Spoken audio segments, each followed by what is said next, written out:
Okay. Good. Welcome, everyone. Welcome, yeah. So just give us your name in the comments section. Tell us where you're watching from. And if it's the first time you're watching and you haven't joined our channel yet, please click the subscribe button on YouTube if you're on YouTube. And if you're on Facebook, can you click the like and the share button? Share it with a few friends. Thank you. It helps get the word out there. So tonight's satsang, we've titled it The Future. So what is all that about? The future. But let's start out by being present. Shall we do that before we look at future? Hello, is it Maria from Zimbabwe? And Laura. we've got from Texas, we've got, who's that? I can't read properly. Shamina. Shalina from Texas. Hello from Texas. Welcome, welcome, welcome. So let's just start out by doing the most important work of the evening. Not work, but it's the meditation. Settle back in your chairs. Hopefully you've got some cushions to be comfortable. And let's just spend a few moments together withdrawing our mind from the past and from the future. Just settle back, closing our eyes. And we just connect inwardly with the physical body. And the reason we do this is because the physical body is always in the present moment. So what we do by becoming aware of the physical body is we are becoming aligned with reality, becoming aligned with life. And so one of the ways that we do that is by focusing our attention and our awareness on the breath of life. The breath of life is only ever here and now. So let's just start this evening by taking a deep breath in and a long breath out. Just releasing all other times and all other places, and just be here in your body, right here now. Take another deep breath in, right down to the toes this time, and then that beautiful long surrendering breath out. And as you breathe out, just release any stress, any tension in your body. Just let it go. Let it slide off your shoulders. Let your worry lines smooth out from your forehead. And just become connected with your physical body. Become aware of where your hands are right now. Where are your hands resting right now? It's such an incredible gift to have hands. Just become aware of your hands. Become aware of the chair or the floor of the bed that you're sitting or lying on. Become aware of that. And just say thank you to that for supporting your body in this moment. Becoming aware of the physical world around us is a portal into presence. It's not presence itself, but it is definitely a portal into presence. So let's take another very deep breath in now.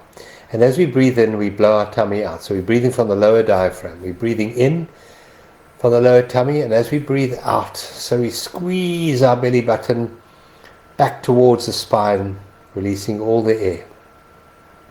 Take another deep breath in, and this time as we breathe in, let's take the air right down to our toes and up to the top of the head. And as we breathe out, so we relax our shoulders and our neck muscles, and we just release. We work on surrendering in this moment, just to this moment, just to the essence, the isness of life in this moment, here and now. So that's the breath, which we can use at any time to become more present, more alive, more aware. Let's use another portal now, and this is the portal of hearing, listening. So you can hear my voice right now.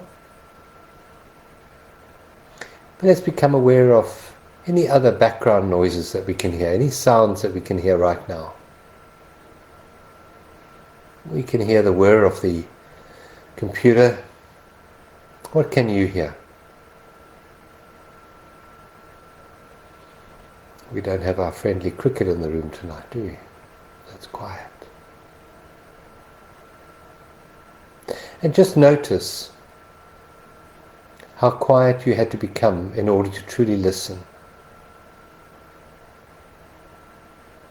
And then you realize that to truly listen,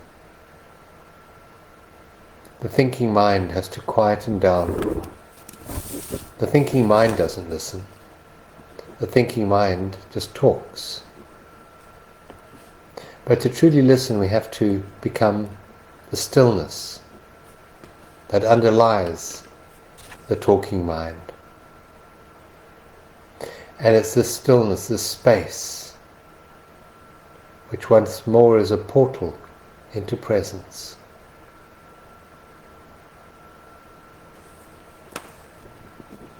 So maintaining your awareness of your breath, the in and the out breath, and being alert to all that you can hear in this moment.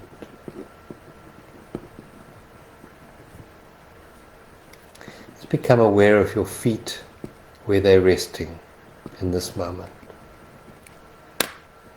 And bring your awareness to your big toe on your right foot. Just becoming aware of the toenail on the big toe on your right foot.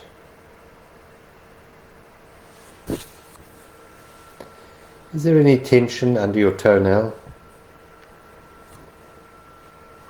See if you can feel any sensations there.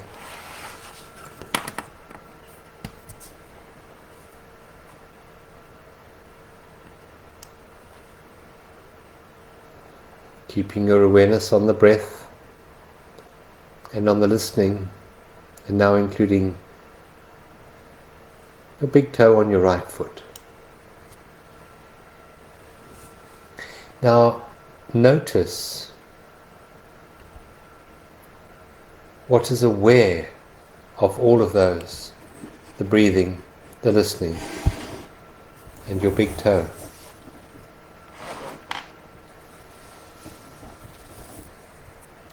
There is a stillness within you, a being that is aware.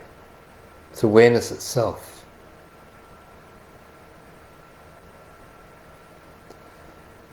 And I'm going to call this awareness life. Life. Not so much the personality or the ego, but life is doing the listening, is doing the breathing, and is doing the awareness.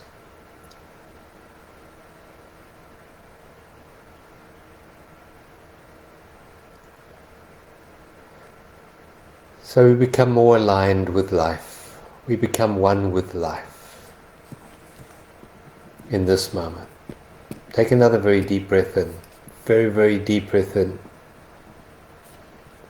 And as you breathe out, just sink deeper into alignment with life. This alignment with life helps the body heal. Helps dissolve unconscious thought patterns that no longer serve us. This alignment with life opens our hearts and allows us to love more directly the life, the isness of this present moment, here and now. And as we open, we become a portal for this life, for this love, to flow through us into the world around us, bringing healing through us into the world around us.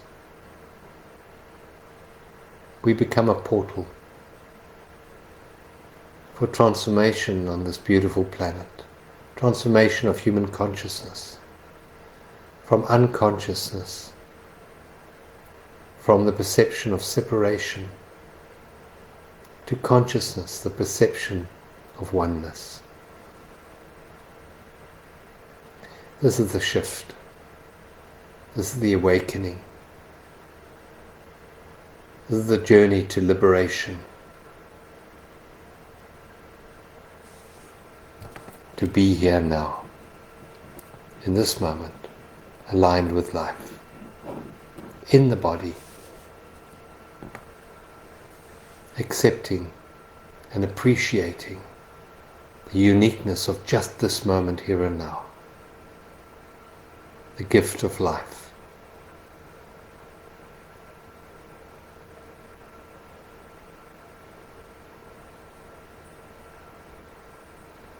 Take another very deep breath in. And a long breath out. And keeping this awareness of presence, gently open your eyes. And see how you feel in this moment. How do you feel? A bit more centered? A bit more alive, hopefully? Thank you. So tonight we're going to be talking about the future. But before that, any astrological update for us? To be honest, I haven't actually looked. Oh. It's Sunday. Okay. So nothing pressing. Okay. Not too much of the same. Mars isn't about to bump No, I into don't think Pluto so. Not or... today. No, okay. That's good news. We're going to survive. So But the future... on that subject though, Yeah. that's what everybody wants to know. What? The The future. future, what's going to happen? Mm-hmm. What's That's going why to people happen? come to astrologers. Yeah, that's right. Because Yeah. they want to know what the future holds. Yeah, that's right. Yeah. And that's what we're going to talk about. Yeah. So the future, and that's probably a subject that many people want to know about the future. So the future has two components. It's about what's going to happen ahead of us on the human journey. And the other one is, well, what is the future? The future as a concept. So that's what we want to talk about tonight in brief.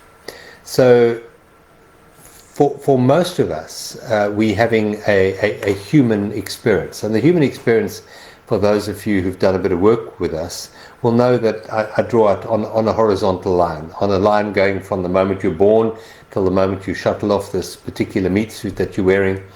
And that's the human experience. And the human experience has time. That's what it's all about. It's about time.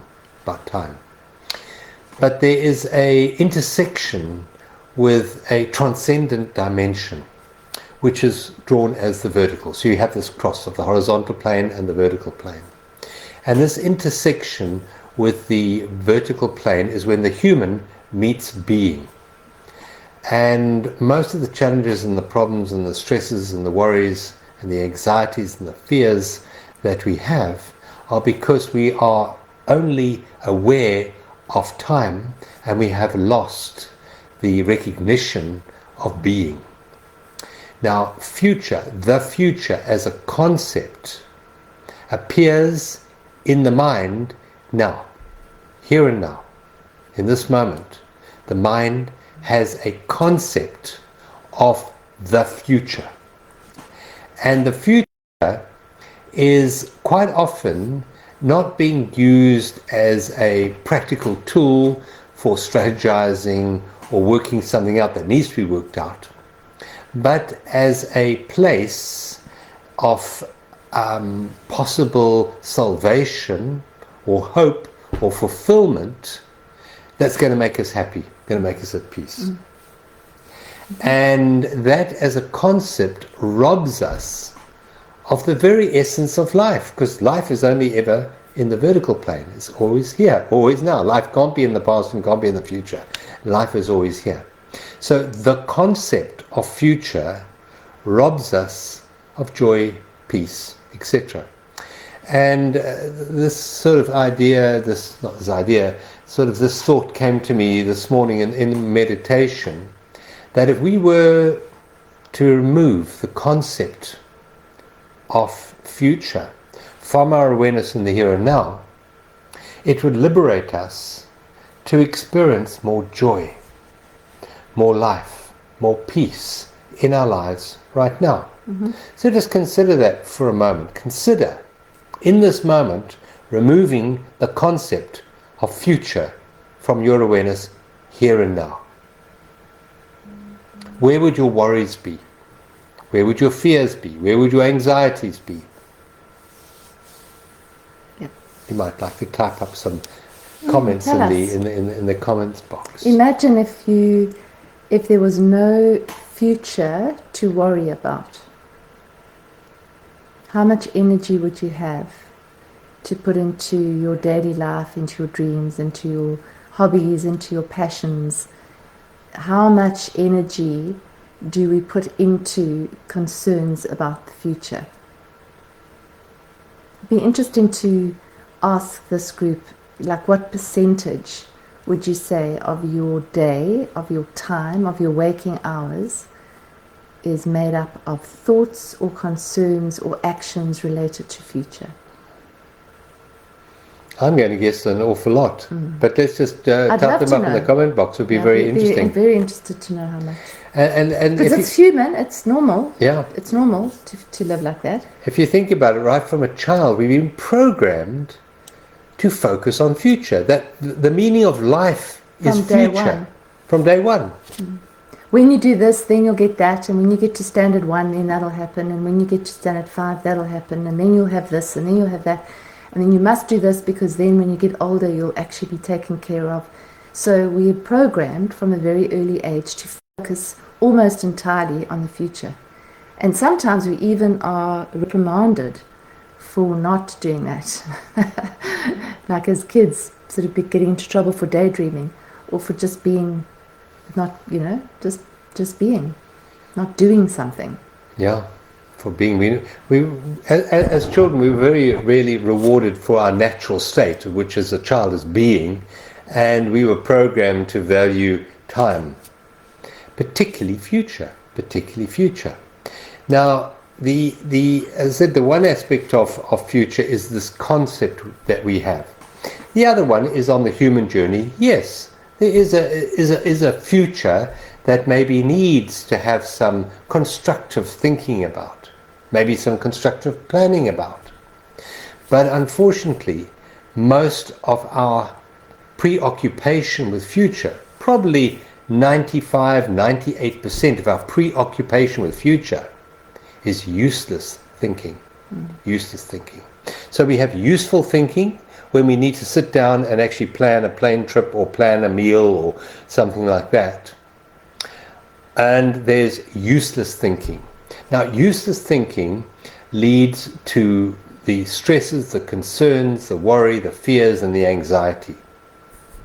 And this can be released from our awareness by shifting the value that we place on the concept of future and presence itself. As we start to value presence more highly than the concept of future, so we will spend more time in presence. But we do seem to value the future, and we actually tend to maybe even believe that the more we think about it, the more it's going to change the future. So the more we worry about it, the more we cogitate about the future. Like Jackie's saying, she was a bit anxious about work tomorrow. For some reason, we have this mistaken belief that if we're anxious about it, it's going to make it better. And it doesn't. I mean, I don't know if in your experience if it has, but definitely hasn't in mine. Yeah. So I think the other little element that I wanted to just bring in is, why do we want to know what the future holds? Because we do. I know that because I see people every day. And generally, because I'm an astrologer, they say, what's going to happen? What's going to happen? And when I'm able to say to them, well, this transit that you're experiencing is going to probably tail off in 3 months' time, there's a sense of relief that at least they know now what's going to happen. They don't know what's going to happen, but they have some kind of an end to a tunnel.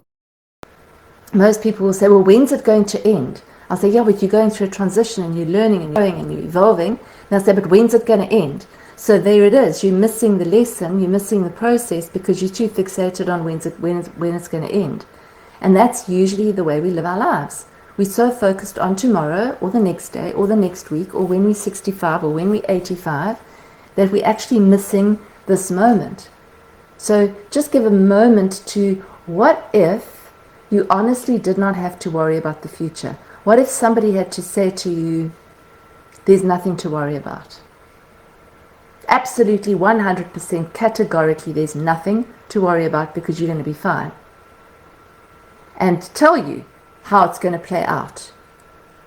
That this is the reason why you're going to be fine. Would you then still worry about the future? It's often worrying about the future because we're not sure if we're going to be able to cope with what the future dishes out. And we want somebody else to give us a magic pill that tells us what the future is going to be and that we're actually going to be able to manage the future. And most of the time, the things that we worry about, if you really look at your life, you'll find that most of the things you worry about don't actually happen. It's things that we didn't see coming that life's about. Generally, the things we worry about very often don't actually happen. Yeah. And just a comment there from Dennis. I remember you suggesting that I will know what to do, say, etc., when the future arrives. Now, that's an interesting comment to say, because there's a fundamental error in that. There's a truth, but there's also an error, Dennis. And that is that the future never arrives as an experience. Mm-mm. You can not, and nor will you ever, experience the future. That is like quite a shift. Because when the future, the so-called imagined future arrives, it's not the future. It's presence. Right now, we're living in yesterday's future. Right now, you are living in a previous time's future. And you always have been. But we don't experience it as future. We experience it as now. There's nothing you will ever directly experience other than presence.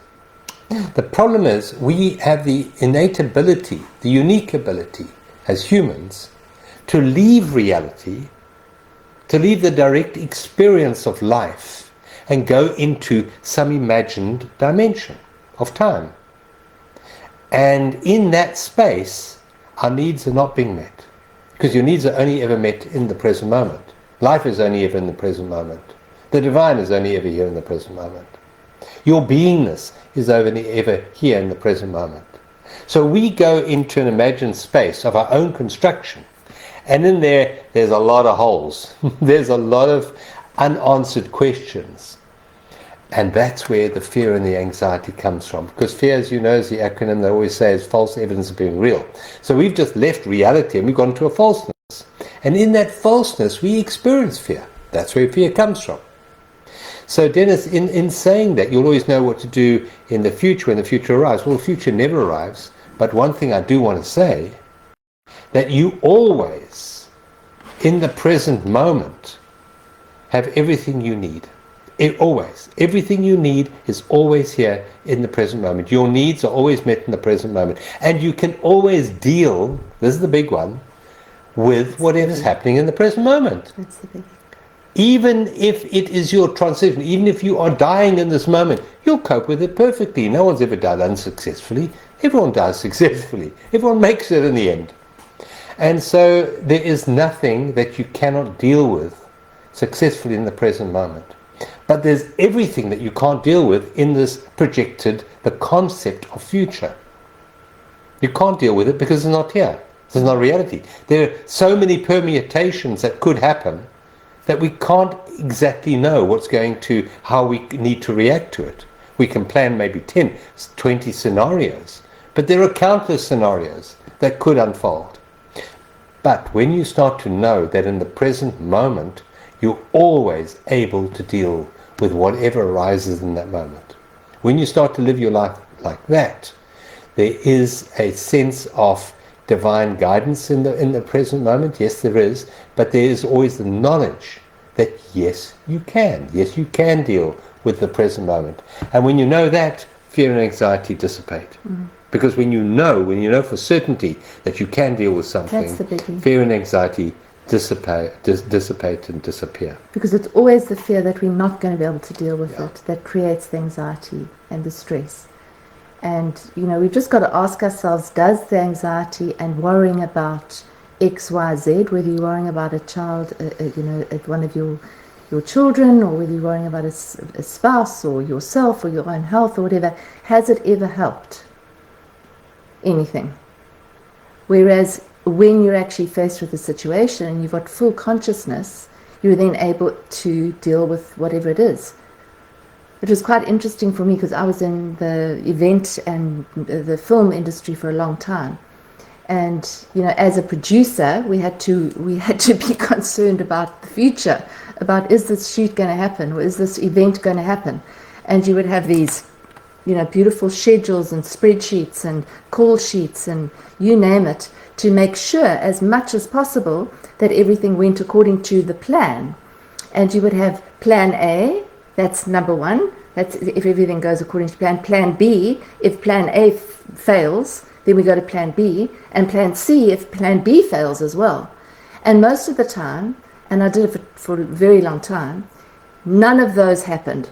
Not plan A, not plan B, not plan C. Plan D came zinging in from the side, and we were in the situation where you had to deal with it in the moment with absolutely no preparation whatsoever. It was not something that you could have foreseen coming at all.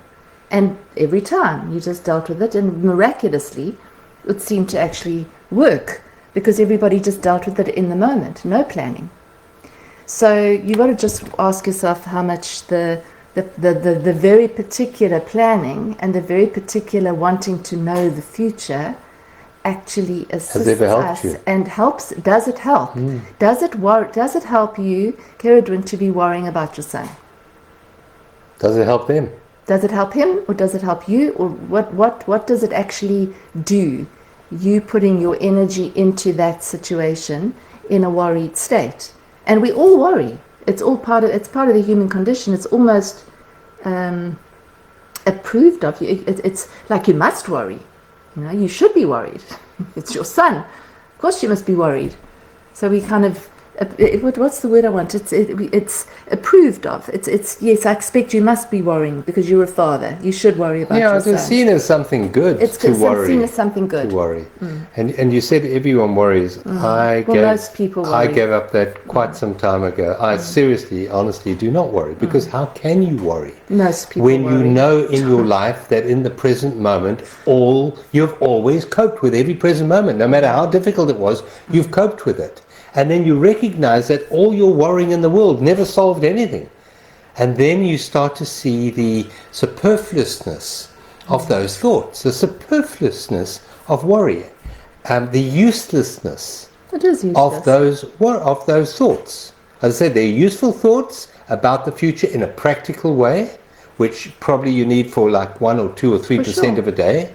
But the other 98% of your day when you spend projecting into the future are useless. They're absolutely useless. What it does, it gives the mind something to do, because that's what the mind does. And if you think you are your mind, well, then you're totally occupied with that. But the other thing it does is it actually solidifies a sense of self. So, for example, I'm a responsible person and a responsible parent, and therefore worrying gives me an identity. Well, who would you be if you didn't worry? You'd probably be a better parent. You really would. You'd probably be a better person. You'd probably enjoy life more. You'd probably open up to intuitive wisdom. You'd probably make better decisions if you weren't worrying. So you'd be able to be sending energy out from a very open, beautiful, relaxed state, as opposed to a very tight, resistant, worried state. Yeah, that's right. And we often talk about we frequency holders. That's what we are. So whatever frequency we're in, if we're in a frequency of worry and anxiety, that's what we're rippling out to whoever and whatever we're worried about. Yeah. We just need to know that. That's quantum. That's what we are. Yeah. So whatever state that we're in, we just need to be aware of, okay, this is the energy that I'm feeding into the field of energy. So wherever I am at the moment, whatever state I'm in, if I'm in a state of joy, that's rippling out. If I'm in a state of anxiety, that's rippling out. If I'm in a state of panic, that's rippling out. So it's to be aware of it. And it's to acknowledge it, because you can bring yourself back out of the fear and out of the concern when you become aware of it. I've just gone into worry about this. And is it necessary? Is it helpful? Not really. Okay, what's more helpful? Bringing myself back into this moment right now. How can I elevate this moment right now? Yeah.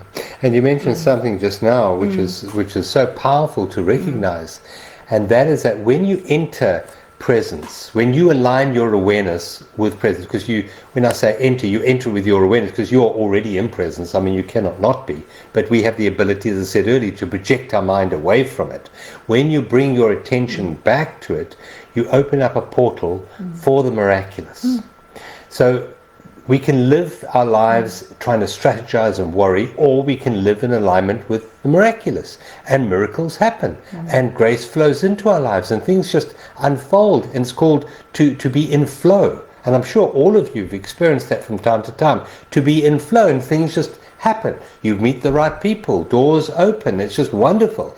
That is when there's more presence in you than future. So that is a positive benefit, if you want to call it, of being here now. To be in alignment with the miraculous. And then something else you said earlier I wanted to comment on was, people come to you as an astrologer wanting to know all about the future. And most people really think that if they knew everything about the future, then worry and anxiety would dissipate. But is that true? If you knew that one day you were really going to die, I mean, would that alleviate all your fears? I say no. Not at all. In fact, you probably worry more. But when you're in presence and you know that there's nothing you can't deal with in the present moment, even when you make your transition, I'll say from this body into a lighter body, when you know that you're going to cope with everything, because you have always coped with everything in the past, exactly. That worry, that fear, that anxiety goes. You don't then need to know about the future. But let's go back to that scenario. If you knew everything that was going to happen to you in life, everything, what would the point of living here be? What would the point of this human experience be? You'd be as bored as anything if you knew absolutely. What gives the spice of life, what makes things exciting, is the unexpected. I mean, that's what a good book gives you. That's what a good thriller gives you. A movie gives you the unexpected. Oh, I didn't expect that to happen. And that's the richness of life. So by knowing everything that was ever going to happen to you in life, which is what the mind thinks it wants, it would rob you of that depth of experience, which is what life is all about. I mean, you only have to watch a series on a channel to know that the people that make them know this. Yeah, they leave at the end of each episode, you get left on a cliffhanger. Why? Because you want to watch the next one, because it's left you with a question mark. What's going to happen? And that's what keeps us going. It keeps us tied in to the matrix, to the what's going to happen next, what's going to happen next, what's going to happen next. So it's to accept that we don't know what's going to happen, and that, as John said, is part of the mystery and part of the experience of life. Yeah. It would be very, very boring if someone had to say, okay, well, this is exactly what your life plan is going to look like, and this is what's going to happen, and then at this moment, on this day, you're going to die in this particular way. What's the point? There isn't any point. And yet the mind thinks that is what it wants. We want to know the future. Because the mind hates two things. It hates unpredictability and hates predictability. The thing is, what the mind, yeah, exactly. But what the mind actually wants to know is everything going to be okay? And I get that asked often. Is everything going to be okay? Am I going to be able to deal with it? Is it all going to turn out okay in the end? So if you were to be able to say to yourself, yes, it is going to turn out okay in the end. It's already okay. Because it's already okay and every moment's okay. Yeah. Then you've got nothing to worry about. And that no amount of worrying is going to actually change anything. It could make it worse. It's certainly going to make you be in more suffering. Yeah. So if you would like to experience more joy in your life, if you would like to experience more peace in your life, if you would like to experience more love in your life, drop the useless concept of the future as a place to find anything of value. Make this present moment your destination. Make this your destination. Make the person you're with now your destination. Give them your full attention. Give whatever you're doing in this moment your full attention. If you're planning in this moment, give that your full attention. Here, now, not the future when the plans work out, but here in this moment, whatever you're doing in the present moment and whoever you're with in the present moment, make this your destination and watch the quality of your life change. Watch stress, anxiety diminish, and watch the effectiveness of your experience and your doingness in the world radically improve. Your light of awareness, your light of presence will ripple out and change the lives of everyone that you meet as you drop the concept of the future. It's so simple. It really is simple. Be here now. Be here now. The opposite of be here now is be over there then. And yet when you're over there, it's not the then anymore, it's now the present. And it's not there anymore, it's here now. So in truth, the only place that you can ever be is here and now. Yep. It's the only thing you've ever experienced, is the here and the now, other than the movies that you run in your head. And it is a movie in your head. And if those movies make you unhappy and make you anxious and make you fearful, don't run those movies. Why run those movies? They're not helping you or the world around you in any way at all. All you're doing is you're adding to the collective darkness of humanity by running those movies. And I think that when we're running those movies and we're in the state of fear about the future, we're actually resisting life. We're actually cutting ourselves off actually from the experience of life because we're missing it. We're literally missing it. We're missing this moment. We're missing the moment with this person, which you may never have, you will never have that moment again. Not may, you will never have that moment again with that person. You have maybe other moments if you're lucky, but you might never have that. You'll never have that one. A direct experience. So it's, this moment, this meal, this walk on the beach, this conversation, this flower that I'm looking at, this sunset that I'm seeing, this cup of tea that I'm sipping. What if that's your last one? Could be.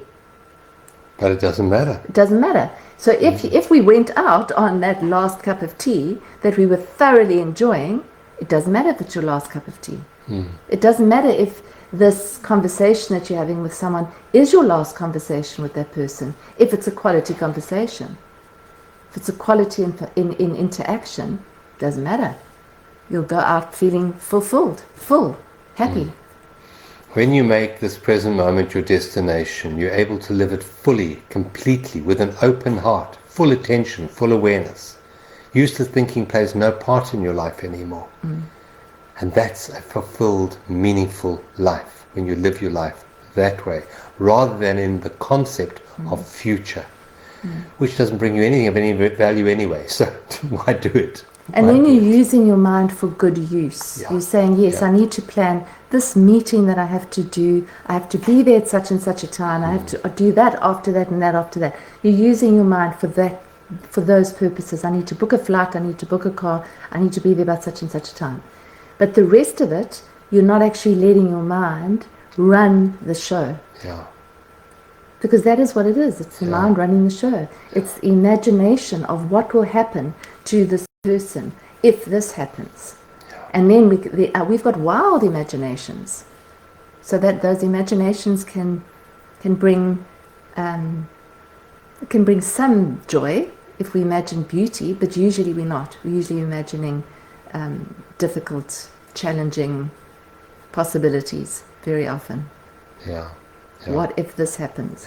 What if it doesn't? And what you said just now was that, when you use your mind, that's one thing, but when the mind uses you, that's the other one. And the concept of future is the mind's excuse to run your life, to completely co-opt your attention into a made-up reality that has no connection to life in this moment. It's just a made-up scenario in your head.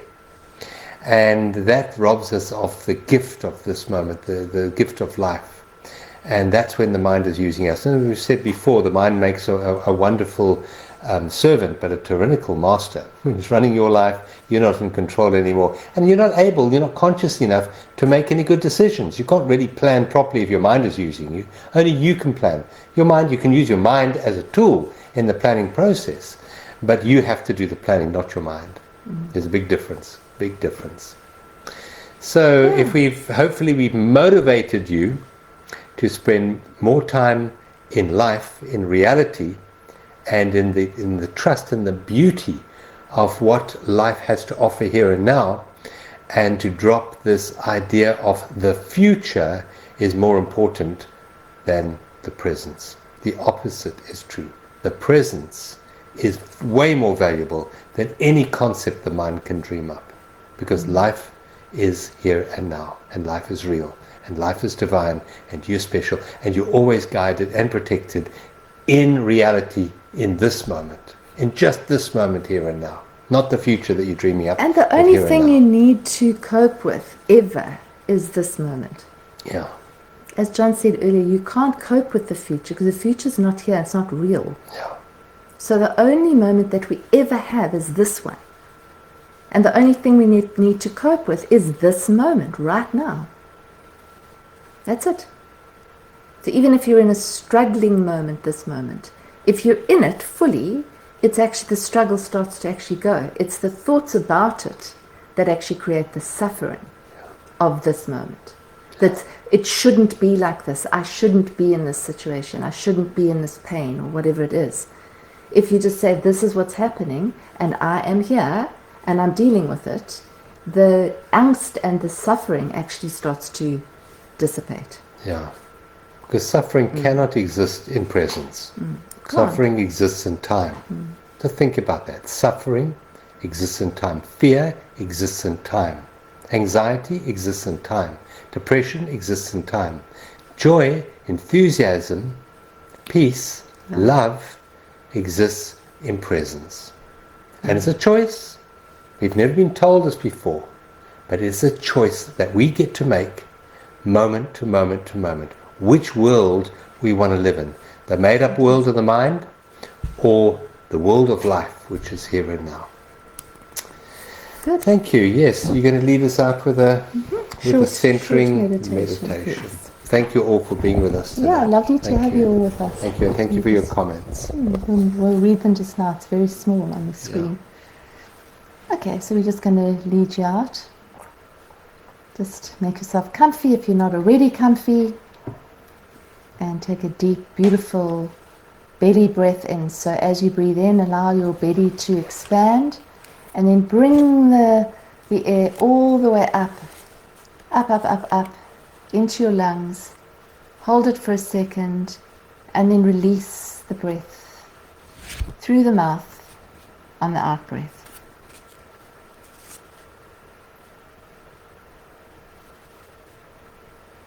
And take another deep, beautiful breath in. And then let the breath out. And as you let the breath out, release your shoulders. And just allow your body to soften in this moment.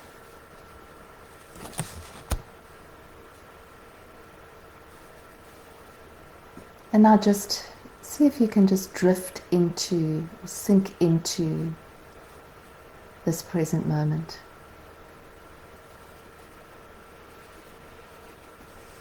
Imagine that you're going underneath the surface of the mind, underneath the busyness of the mind. That you're just dropping into this beautiful, peaceful place that is beneath the noise, beneath the drama, the anxiety, the worry, the resentment, the regret. Imagine that you could just very lightly drop into a place that's beneath all of that. This very quiet, quiet place. This moment when you can feel your breath moving in and out. Full focus on that breath as it moves in through the nose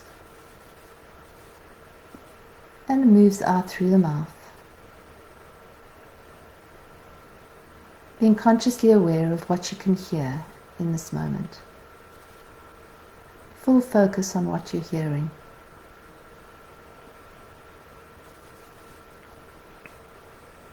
And if you notice your mind starting to attach any stories to what you're hearing, just gently bring it back to simply what you're hearing through your ears.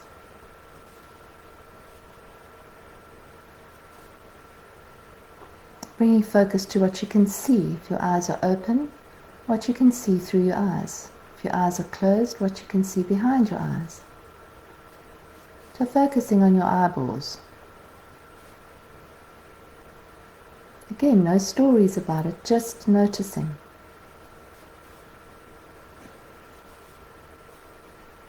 Noticing what you can smell and taste in this moment.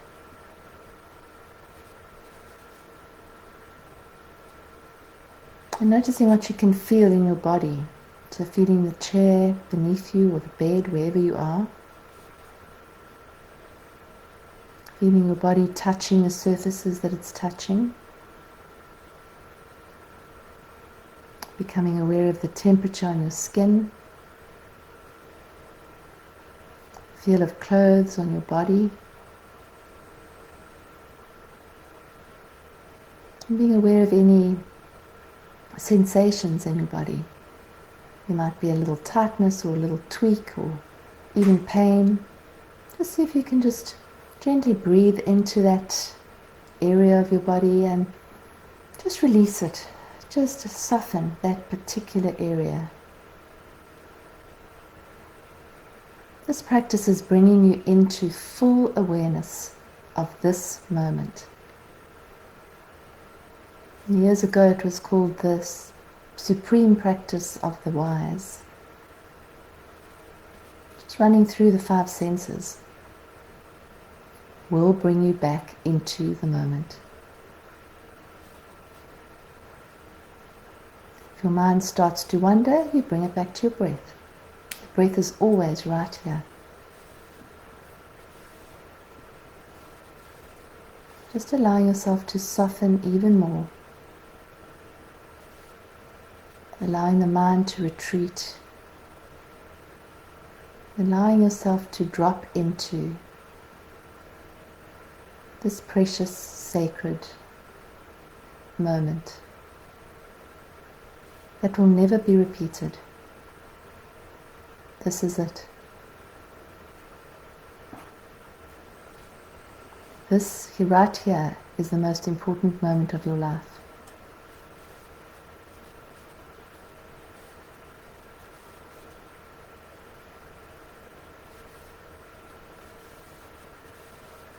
And it requires no effort.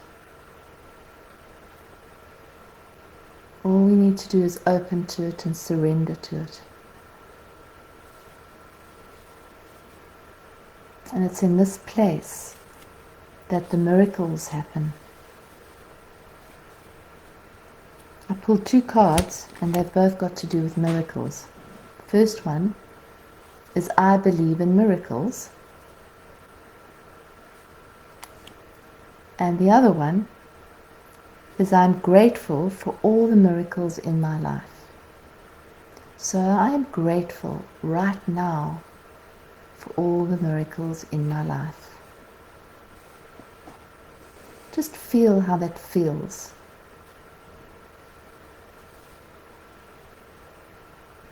I am grateful for all the miracles in my life. Allow yourself to feel into those words and expand.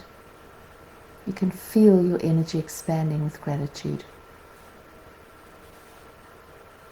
And there is always something to be grateful for. Gratitude will always bring us back to this present moment. I'm grateful for this chair that I'm sitting on. I'm grateful for the ears that I have to listen, the eyes that I have to see, the hands that I have to touch. I'm grateful that I can breathe, grateful that I can be on this call with this beautiful community of people. Feel your heart expanding as you bring into awareness the things that you're grateful for. Knowing that in this state of gratitude, in this present place, this is the place of infinite potential and possibility. And this is the portal through which grace enters and miracles are created. where there is no resistance. There is no striving, there is no pushing, there is no worrying. You're just open. You're an open channel.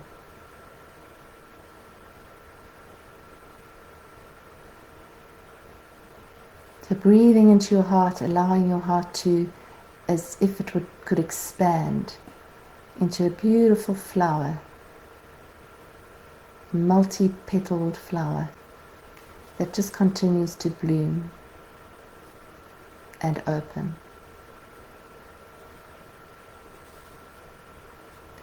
Let that blooming flower, the energy of that flower, bloom right out through your energy body into the field.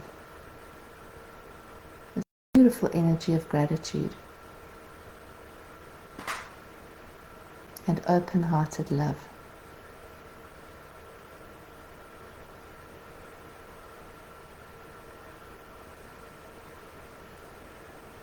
Now taking a deep, beautiful breath in and out. And when you're ready, you can start to gently open your eyes. That's beautiful.